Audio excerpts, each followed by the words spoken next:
Hai pemirsa, bersama saya Wulan Astutiwode di acara talk show Fistek Education. Hari ini kita akan membahas salah satu olahan hasil perikanan. Seperti yang kita ketahui bahwa Indonesia merupakan negara maritim dengan kekayaan sumber daya laut yang sangat melimpah. Untuk itu, diperlukan sebuah teknologi untuk mengolah hasil perikanan tersebut agar berdaya saing tinggi dan juga berekonomis. Hari ini saya kedatangan satu tamu spesial kita yang merupakan seorang dosen pengolahan perikanan di Politeknik Alih Usaha Kampus Bogor, Ibu Lili Supenti, SPI MMSI. Halo Bu, selamat siang. Bagaimana kabarnya Bu? Selamat siang, alhamdulillah sehat, Bulan. Oh, kelihatan banget ya Bu, sangat ceria. Kayaknya Ibu nih gemar makan ikan nih Bu. Oh, iya? Soalnya kalau orang yang sering makan ikan tuh Bu, kulitnya sehat, ceria, pokoknya bagus deh Bu. Ya, betul. Bu, pada segmen kali ini kita akan membahas salah satu olahan hasil perikanan. Tapi sebelum masuk ke segmen itu, terlebih dahulu Ibu kenalan dulu nih sama penonton nih. Boleh nggak sih Bu diceritain sedikit tentang pengalaman Ibu terjun ke dunia perikanan ini? Gimana Bu? Iya. Dari mana nih? Dari mulai saya sekolah? Apa Iya Bu, dari mana aja Bu? Dari mana aja? Oke ya. Iya. Baik, saya di perikanan memang saya lulusan dari AUP ya, dari Alih Usaha Perikanan sendiri ya. Ya mungkin sudah jauh dari bukan kakak tingkat, mungkin udah ibu tingkat atau nenek tingkat lah ya. Jadi tahun 83 ibu lulus dari AUP, kemudian langsung ditarik di AUP di Pasar Minggu. Setelah itu ibu ambil sekolah lagi ya. Kemudian sebagai dosen dari tahun 86 sampai sekarang gitu ya. Dan ibu sudah tidak di AUP saja, sudah di mana-mana. Jadi karena apa? Karena ikut suami ya. Jadi pernah di Bitung, di Balai. Jadi pengalaman ibu di Balai ya sama membuat olahan-olahan ikan sebagai apa ya, narasumber, fasilitator ya, karena sebagai penyuluh juga di sana itu seperti itu. Ya nggak salah sih kalau ibu akhirnya pindah ke sini sebagai dosen penyuluhan gitu ya. Gitu ya. Kemudian juga sebagai narasumber di Jawa Timur, setelah di Manado, di Bitung itu pindah ke Jawa Timur, ke Sidoarjo selama 8 tahun di APS ya. Kemudian ibu juga suka dimintain untuk sebagai, kan ada Tridharma perguruan tinggi ya, salah satunya pengabdian masyarakat, kemudian membina masyarakat perikanan, membuat seperti ini, seperti itu. Dan banyak lagi lah mungkin kalau diceritakan nggak habis. Iya sih Bu, keren banget, banyak banget nih pengalaman dari Ibu. Tapi kenapa sih yang dipilih Ibu, kan di Politeknik Alih Usaha Perikanan kan banyak nih prodinya. Kenapa yang Ibu tertarik nih di dunia pengolahan perikanan Bu? Kenapa? Iya, karena dari D3 Ibu tuh sudah di prodi pengolahan hasil perikanan. Jadi biar linear ya udah di pengolahan terus seperti itu. Ya. Iya sih Bu, emang kalau dilihat dari prospeknya sekarang pengolahan itu udah cukup banyak, ya, apalagi UMKM kecil, sekarang udah banyak. Iya, betul. Iya Bu, dari pengolahan tersebut tuh kita di sini ada membahas tentang pengolahan, yaitu surimi. Tapi saya sendiri nih Bu, saya kan baru terjun nih di dunia perikanan. Saya belum tahu banyak tentang surimi. Bahkan nih Bu, masyarakat juga tuh pasti belum tahu nih surimi itu apa. Yang ditaunya tuh kita tuh sarimi, Indomie, ya mimian gitu lah. Bahkan nih ada teman saya namanya judulnya sarimi. mie ya, sarimi ya. Oke, baik ya. Oke, surimi ya. Iya, boleh dijelaskan sedikit Bu kepada pemirsa, surimi itu apa sih Bu? Oke. Surimi itu adalah, jadi bukan sarimi atau sarimin ya. Jadi surimi ya, surimi. Jadi surimi itu dikenal awalnya itu sejarahnya dulu nih. Iya, ya. Sejarahnya. Sejarahnya itu surimi itu berasal dari Jepang. Ya, konon katanya Jepang itu udah berabad-abad tahun berabad-abad sebelumnya lah, berabad tahun sebelumnya tuh sudah membuat surimi.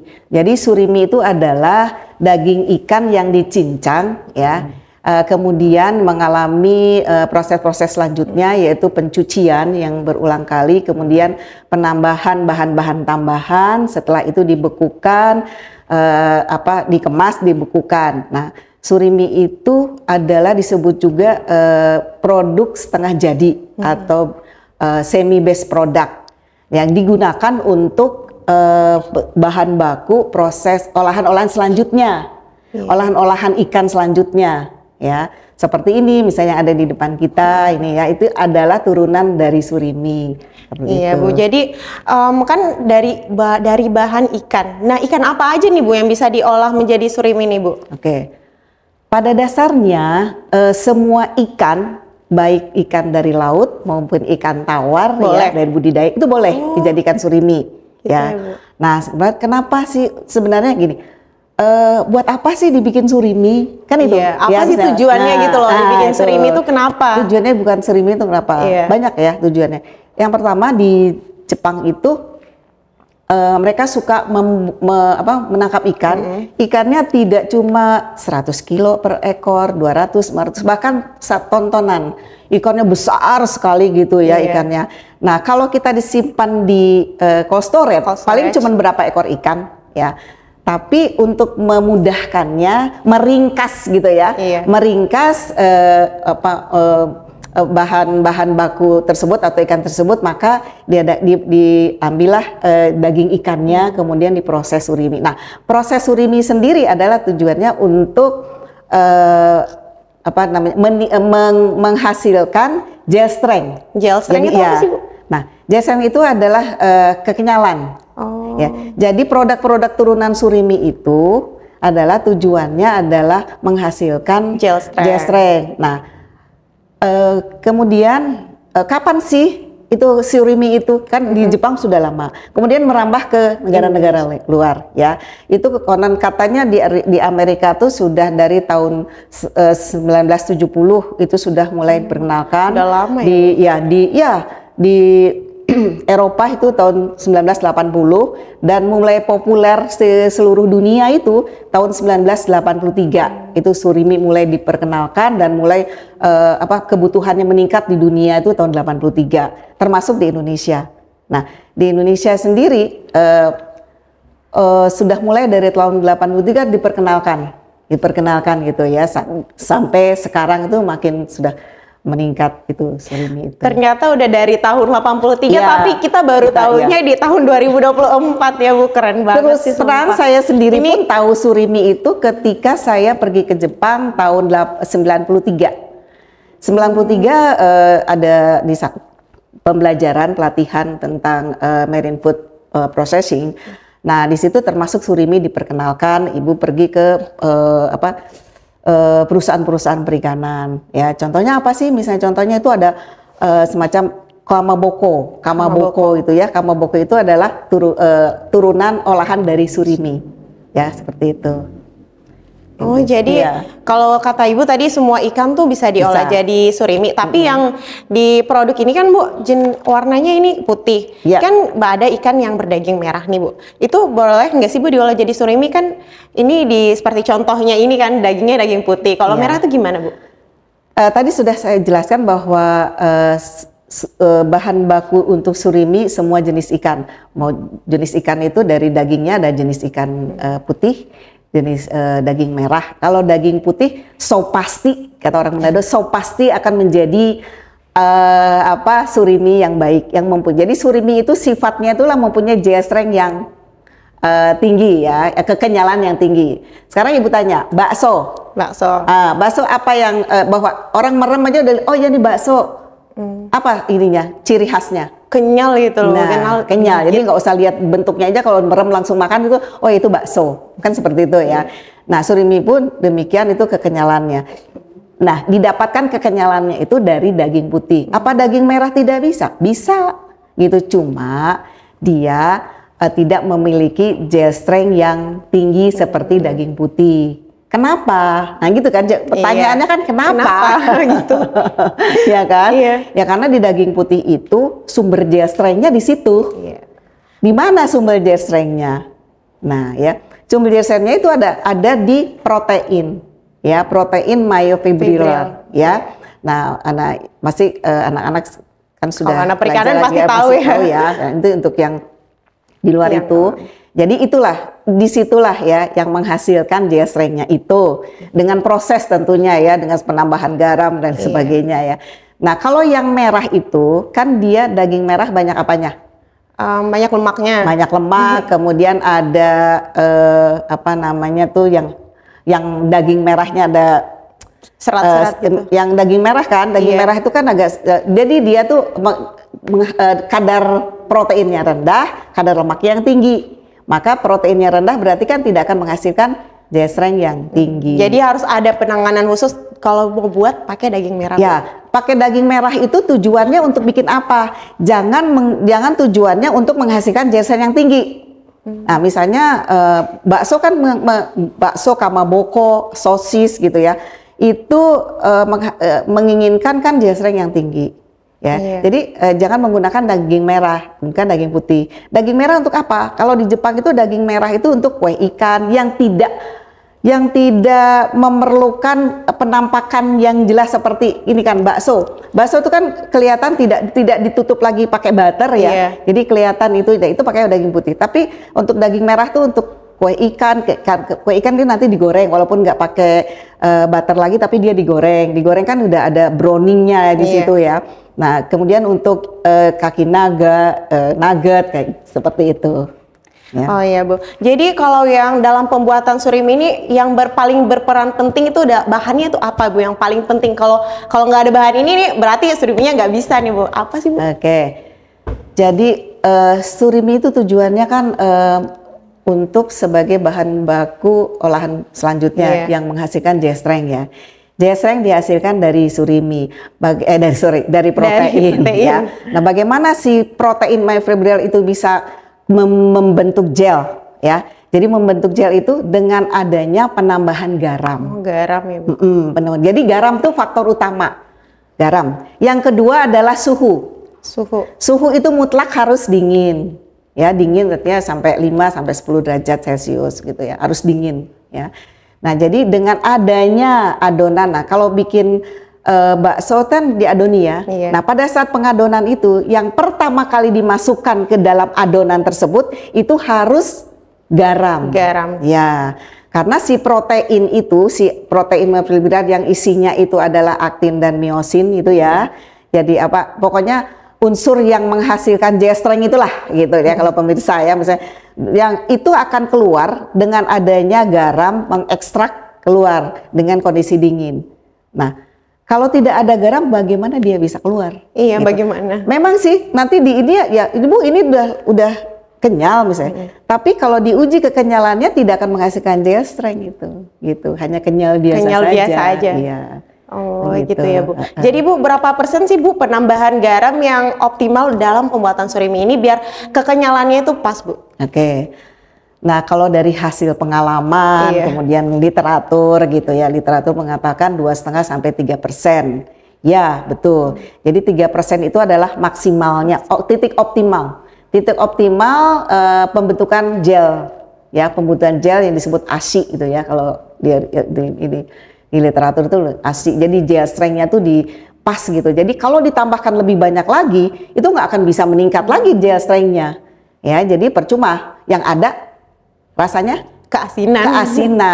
Nah, itu ya 2,5 sampai 3%. Jadi kalau kurang dari 2 itu juga nggak boleh? Kurang dari 2 ya mungkin bisa saja. Kalau misalnya orang yang nggak suka asin banget bisa. Tapi J-strength-nya sayang belum keluar semua.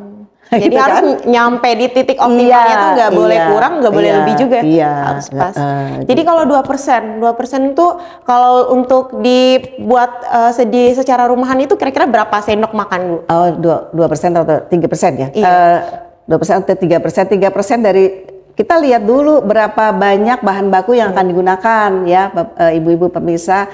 Kalau 1 kilo, ya, 1 kilo ikan, ya kan? 1 kilo ikan atau surimi, ya. Itu 3%-nya berarti 30 ya kan, 30.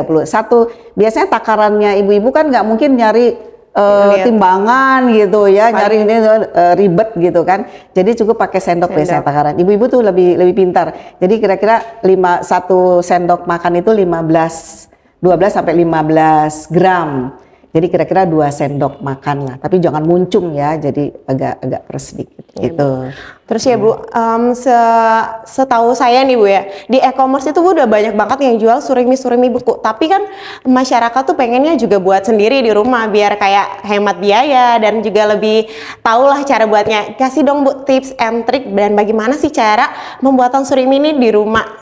Dengan cara-cara sederhana, dengan bahan-bahan sederhana yang ada di rumah, tapi hasilnya tetap mantap Bu. Gimana? Iya. Baik, memang surimi itu dikenal dengan, kalau di sini ya, dikenal dengan pengolahan modern gitu ya. Kenapa pengolahan modern? Karena menggunakan alat-alat yang modern, teknologi yang canggih ya, dari mulai pemilihan bahan baku, kemudian pengambilan daging ya, kemudian pencucian aja harus pakai mesin kan gitu ya.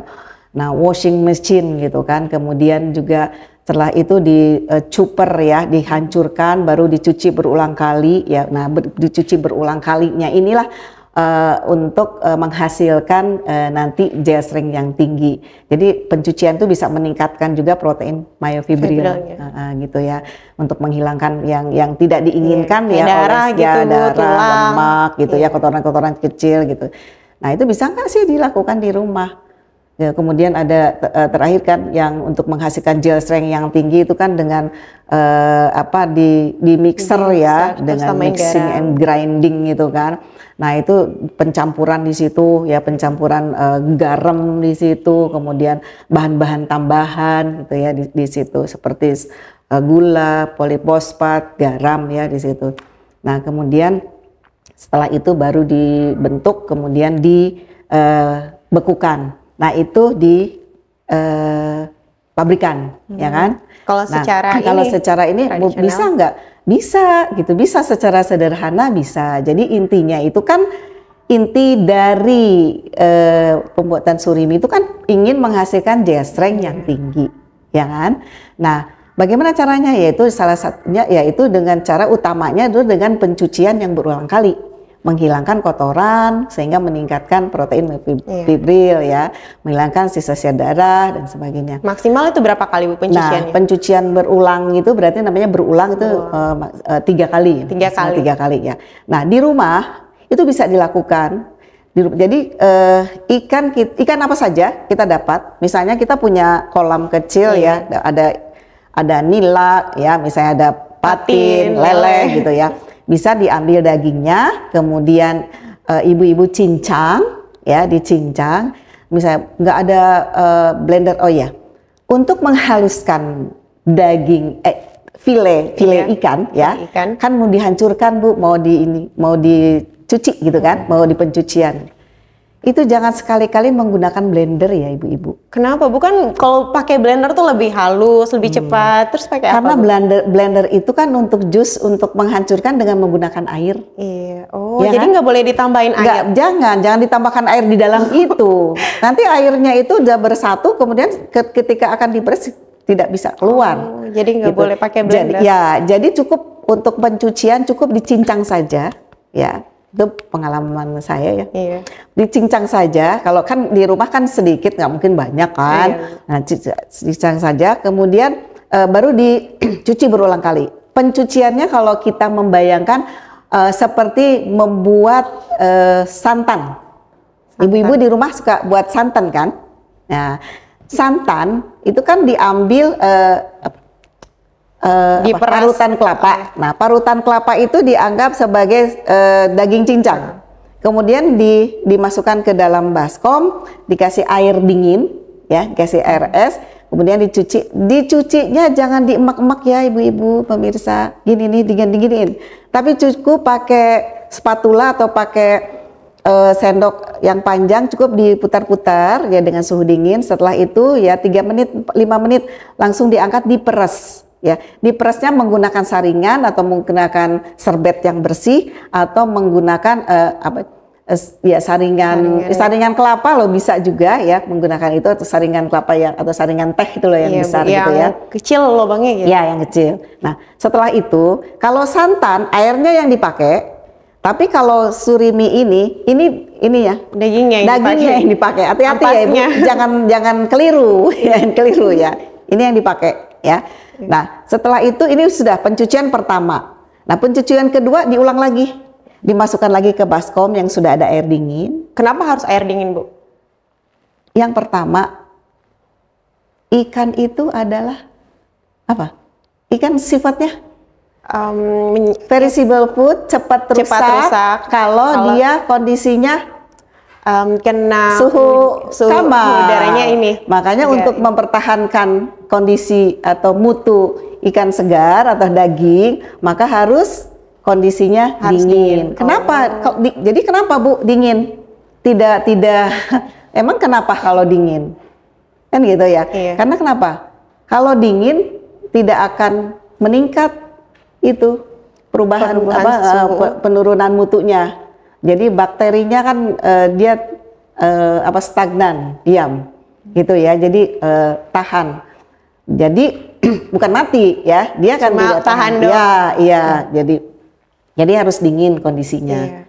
Ya, kalau nggak dingin ya cepat menurun itu suhunya. Nanti kalau jadi lembek, jadi apa pokoknya mungkin kalau semenit 2 menit ya enggak. Tapi kalau misalnya kita mau cuci terus sampai 3 kali nggak dingin kan, jadi perubahannya cepat. Iya gitu. Jadi 3 kali terakhir baru diperas. Nah kalau mau 3 kali berarti yang ketiganya air esnya itu diberi garam sedikit gitu, 0,3%. Gitu atau sedikitlah sejumput doang di rumah gitu ya. Biar apa Bu?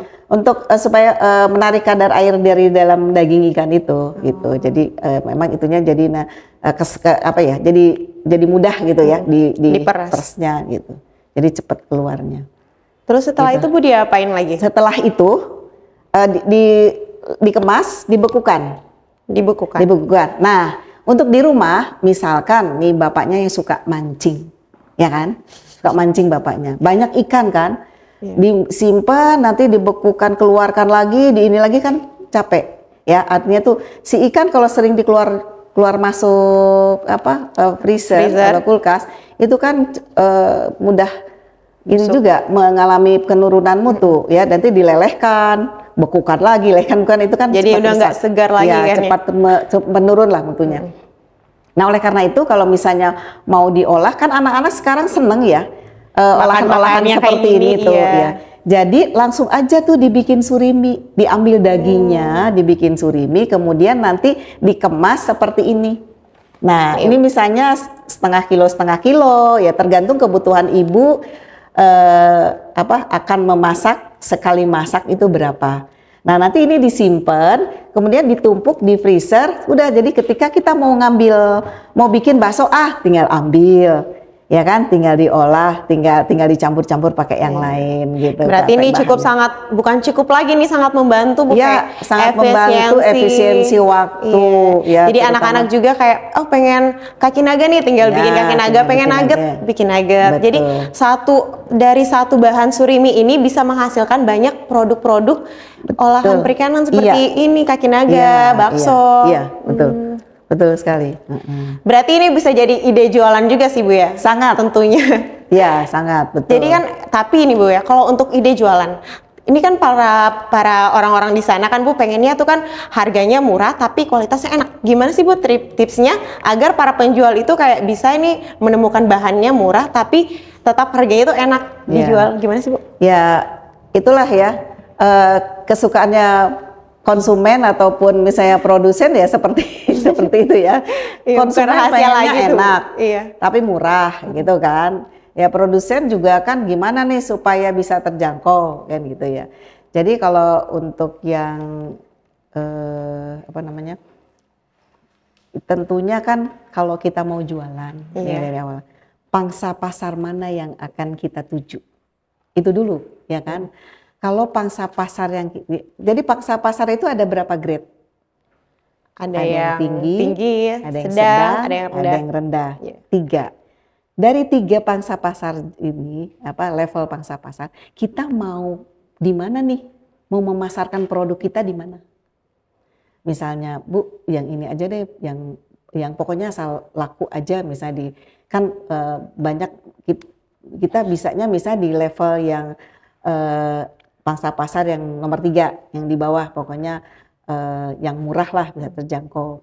Ya kita mencari ya tapi pengen seperti produk-produk yang ada di pasaran, yang ada di restoran-restoran Jepang gitu kan. Ini kan banyak di restoran Jepang ya. Banyak Bu. Nah, gitu ini ya. kan produk juga kan ini baru ya kayaknya Bu ya. Soalnya zaman saya kecil tuh saya belum dapatnya kayak gini. Tahun berapa dulu kecilnya? Tahun 2006, 2005 belum ada Bu kalau di daerah saya. Jadi daerah kayak, ya belum ya. Oh di Jakarta mah udah. Tuh tadi di Jakarta udah dari tahun 83 udah mulai masuk. Tahun 9 Ibu tahun 90-an itu sudah pelatihan seperti ini. Ini lagi boomingnya tuh tahun segitu. Jadi nanti bisa lah Bu saya kenalin di daerah saya gitu. Iya, betul. Jadi tadi sampai di mana kita ya? Oh, pangsa jualan itu. Okay. Jadi gimana sih supaya misalnya murah, terjangkau gitu kan. Jadi memang kita harus cari trik-trik. Yang pertama mungkin kita harus cari bahan baku yang bisa terjangkau ya. Bahan baku yang murah. Tidak harus bahan baku itu yang berdaging putih gitu ya. Jadi daging merah pun bisa. Boleh. Yang murah daging rucah ya. Daging rucah itu daging segar tapi daging ikan segar tapi ikannya kecil-kecil bermacam-macam gitu. Nah biasanya sih kalau daging rucah itu kalau di nelayan-nelayan tuh mereka rajin tuh mengupas satu-satu gitu ya. Kalau di pabrikan daging ikan rucah itu langsung dimasukkan ke alat pemisah daging. Lagi langsung serot keluar sudah daging ini kotoran. Gitu ya, ini ampasnya, ini dagingnya gitu ya. Jadi disiasatinya dari jenis ikannya pun jenis bisa. Ikannya yang pasti lebih murah gitu ya. Kemudian ada mungkin gini ya, kalau pengalaman Ibu adalah bagaimana supaya misalnya dagingnya itu tidak terlalu banyak kan gitu ya. Kalau ya otomatis lah kalau murah berarti dagingnya juga harus dikurangin gitu kan. Nah itu bisa ditambahkan bahan-bahan tambahan yang bisa menggantikan supaya kan apa sih menggantikan kekenyalan dari ikan gitu ya. Misalnya apa? Misalnya dari tumbuhan-tumbuhan, umbi-umbian gitu ya. Dari sayuran seperti labu siam itu Ibu juga punya pengalaman nih ya. Dengan tukang somai itu enak banget tapi murah gitu. Tapi murah kok bisa ya. Ternyata dikulik dia menambahkan labu siam. Wah, gitu. Gokil, ini baru saya baru tahu ini Bu. Gitu, labu siam gitu ya. Begitu ya. Jadi yang surimi juga bisa dicari lain-lain. Nanti kalau ini berdasarkan pengalaman mesti nanti ketemu gitu ya. Jadi ini Bu kan udah banyak nih kan produk-produk turunan surimi yang ada di sini. Boleh dijelaskan sih Bu, produk-produk yang ada di sini tuh sebagai produk olahan dari surimi. Serta kan ada juga Bu, dari limbah surimi itu ternyata bisa diolah juga. Jadi apa ya Bu tadi? Jadi loh, sekarang kan sistemnya apa? Blue economy, kemudian zero waste system. Zero waste system itu kan pokoknya kita menggunakan bahan baku ikan, tapi nggak boleh ada sisa nggak boleh ada ampas, nggak boleh ada limbah. Jadi kalau surimi ini misalnya diambil dagingnya, tentu kan ada tulang ya, ada kulit dan lain sebagainya itu. Nah itu yang dijadikan olahan-olahan dari apa ya? by product ya. Jadi kalau limbah tuh rasanya kok nggak enak ya dibilang dimakan buat dari limbah gitu ya. Jadi bahan-bahan by product itu sisa-sisa yang tidak digunakan pada saat membuat surimi itu bisa digunakan untuk yang lain. Misalnya dalam pembuatan air surimi itu yang pertama kali kan biasanya kental kan, itu ya. Itu bisa dijadikan untuk petis. Diambil airnya yang pertama itu kental dijadikan untuk petis. Kemudian yang padatannya itu bisa dijadikan fermentasi. Untuk nanti itu cairannya untuk kecap ikan. Kemudian dari hasil fermentasi itu kan ada, tentunya pasti adalah limbah padat. Itu digunakan untuk pakan ternak ataupun apa pakan ternak tuh pelet ya. Untuk ini ikan. Kita pakan ikan, gitu, pakan ternak itu ya. Jadi sebenarnya sekarang sudah tidak ada lagi Berarti Untuk keren itu. banget ya surimi ini bisa dimanfaatkan dari awak, dari tulangnya, dari kulitnya, semuanya bisa diolah menjadi makanan. Hasil limbahnya surimi. Jadi ini sangat cocok ya Bu bagi ibu-ibu sekalian yang di luar sana yang mau berusaha buka usaha kecil. Soalnya kan anak-anak sekarang udah suka banget ya makan makanan yang kayak gini. Iya, betul. Bahkan sebenarnya yang di jalan-jalan itu ya, yang di produk-produk atau tukang jualan yang di pinggir jalan, depan sekolah dan sebagainya itu kan, itu sebenarnya mereka membuat yang kayak cilok, ada ikan, apa misalnya somai apa. Soalnya mereka tuh sebenarnya dari surimi itu dibikinnya. Kan sekarang mudah, surimi kan tadi sudah ada di itu kan. Ibu lihat juga tuh surimi sudah ada banyak di e-commerce. E-commerce ya, sudah tinggal pesan ini datang gitu kan. Cuma kan lebih ya bagusnya buat sendiri. Kalau ibu sih lebih percaya buat sendiri. Iya, gitu. Iya Bu, terus ini Bu, kan sekarang nih di perikanan di Indonesia nih, gimana sih Bu menurut Ibu tentang pengolahan perikanan yang ada di Indonesia ini Bu? Pengalaman Ibu ya, Ibu dari tahun berapa ya di sini itu? Tahun 2015, kemudian di Jawa Timur itu 2008, itu sudah merambak ya. Pabrik-pabrik pengolahan value edit ya, diversifikasi olahan sudah banyak sekali itu ya di pusatnya tuh. Kalau di Jawa Timur itu banyak lah ya, ada di Probolinggo, Lamongan, di Surabaya sendiri itu sampai sudah 50-an lebih ya. Itu yang besar, belum yang kecil-kecilnya. Ya seperti itu. Apalagi di Jakarta, di Muara Baru, ya itu namanya produk-produk value edit seperti ini tuh sudah banyak. Dan kita juga jualnya nggak cuma, bahkan ada beberapa pabrik itu sulit sekali untuk menjual di dalam karena mereka memenuhi kebutuhan di luar. Berarti pasarannya mereka udah di internasional. Bagus sekarang. Pasarnya internasional, ya bagus gitu loh ininya. Karena kan ya kualitas pabriknya juga kan selalu dijaga terus kan ininya tuh apa namanya dari segi keamanan pangannya itu ya oleh pemerintah tuh dijaga terus. Jadi ya sangat bagus menurut Ibu ya, sudah maju di Indonesia.